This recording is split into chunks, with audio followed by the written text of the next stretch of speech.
No camera, guys. Just the lighting. We're winging it. How do we stop school shootings? Oh. Guns. I can read. Huh? We just ban schools. Everybody's not going to say Homeschool it is. How do you stop mothers from shooting their children in home while That'll be schooling? a different speech. Our topic today is, how can we stop school shooting? I believe that actually more guns, not no guns, is the solution to the problem. I think that if the faculty, administrators, and the police that are on duty on campus were allowed to carry, it would be a great deterrent to anyone seeking to harm our children. The only thing that stops a bad guy with a gun is a good guy with a gun. I have a son in school, and I trust his teachers with his education. I'd like them to also be able to protect his person.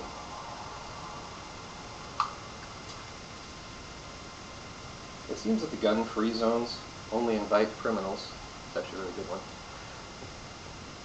As it assures them that nobody's going to be shooting back at them.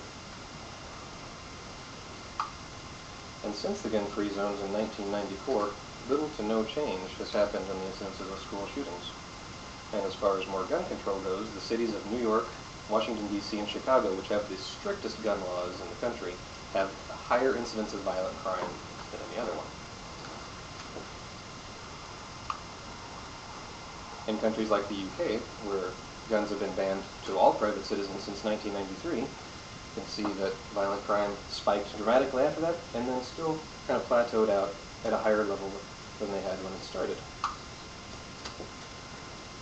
Could it be that criminals just don't obey the law?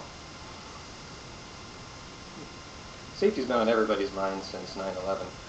And everywhere you look, there are signs, don't wear your sunglasses, don't wear trench coats, makes people nervous. And despite our numerous measures, like random searches, metal detectors, even police on campus, it doesn't seem like anything's made much of an impact. In Israel, teachers and guards are armed. It's a shot of us on a field trip. That's a semi-automatic rifle on her back. And since they instituted the law in 1995 that all teachers and guards were to be armed, they've only had 2 shootings in those 18 years. And one of them was actually a terrorist attack by Palestinians. It wasn't just a crazy student like they get these days. And there's also several more instances, such as in 1997 in Mississippi, the vice principal went out to his truck, got his gun, came in, and stopped the killing spree. In 1998 in Pennsylvania, at a school dance, the owner of the facility brought a shotgun and subdued the person who was doing the shooting. And at a Virginia law school in 2002, armed students stopped it themselves. In 2002, an Israeli teacher and guard stopped a terrorist attack. There are many more examples you can find, and I don't think that there's any one perfect solution, but I believe that, sort of like the Cold War of the 70s and 80s, a balance of power will serve as a very good deterrent. You might ask, how do we implement this?